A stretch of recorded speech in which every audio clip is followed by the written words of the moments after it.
Hi, I'm Barbara Rimkunis, and this is your Exeter History Minute. Do you want to see a ghost? There it is, in the Exeter Cemetery. Can you see it? It's the statue. One of the most enduring mysteries in Exeter is the missing Civil War statue from the grave of Gilman Marston. Marston was a local lawyer and an early member of the new Republican Party. He was serving a term in the U.S. House of Representatives as the feeble government of James Buchanan froze in the headlights of the secession crisis. When war broke out, Marston, whom Pearlie Gardner described as petulant, explosive, high-strung, impatient, sharp-tongued, erratic, and emotional, headed back to Exeter to organize the 2nd New Hampshire Regiment, in spite of the fact that he had no military training and was 49 years old at the time. He remained a member of Congress during his military service and rose to the rank of Brigadier General. With his raw troops, Marston saw his first action at the Battle of Bull Run. He was wounded in the right arm during the battle and endured a harrowing ambulance ride before receiving medical attention. Marston refused amputation and kept his arm, but his fingers never worked properly again. His already poor handwriting suffered, which is why his war diaries, now housed at the Exeter Historical Society, can be difficult documentary sources. He returned to his law practice after the war. At the time of his death in 1890, the will requested that a simple boulder mark his grave. His grateful regiment complied. Several years later, his friend Stephen Gale decided a more fitting monument was needed. Gale ordered a standard life-sized Union infantry soldier statue in bronze to stand atop Marston's boulder. These were widely available.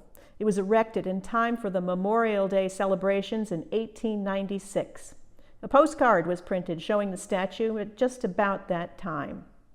About 20 years ago, we found another, much clearer photo taken around 1900, and it seemed time to revisit the missing statue question.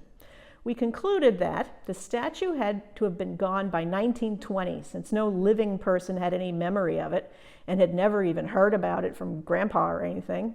We checked the town affairs section of the paper. There was no notice that it had been stolen, destroyed by lightning, scrapped during the World Wars, removed by angry relatives, or melted down to build the Gale Park statue. The cemetery record doesn't mention it at all. It was far too heavy to have been taken down in a boisterous student prank and would not have been shipped away for cleaning. Statues are cleaned on site. So where did it go? We thought the trail was cold until someone told us an interesting story about another Civil War statue in Seabrook. First off, our statue definitely existed. Here's the top of the Gilman Marston stone in the Exeter Cemetery. There was clearly something that stood on top of it with a nearly square base. The story we heard, and I want to be clear, this was unsubstantiated, was that Seabrook's Wildwood Cemetery was interested in purchasing a statue for their soldiers' memorial and saw one at the Exeter Monument Works. They were told it was available at a reduced cost because it had never been paid for. We found a notice in the Newburyport Daily News announcing that a bronze, life-size statue of a Union soldier was dedicated on Memorial Day in 1913, just about when Exeter's statue disappeared, in the Wildwood Cemetery. Was it the Exeter statue? It looks a lot like it, but we couldn't find a maker's mark on the base to compare it. And to complicate things, the Seabrook statue is actually a replica of the one they erected in 1913 because that one had been vandalized sometime in the 1980s and was scrapped, replaced with the one that's there now. They're pretty similar. The only difference I could find is his scabbard is touching his leg on the replica Seabrook statue, and it seems to be away from the leg on the Exeter statue. And remember, these statues are all over New England. You could order one from a catalog. So we're not going to confirm or deny the story. But they look a lot alike. Marston only wanted a boulder, so he's resting peacefully. For more mysteries and theories about Exeter's history, check our website at www.exeterhistory.org.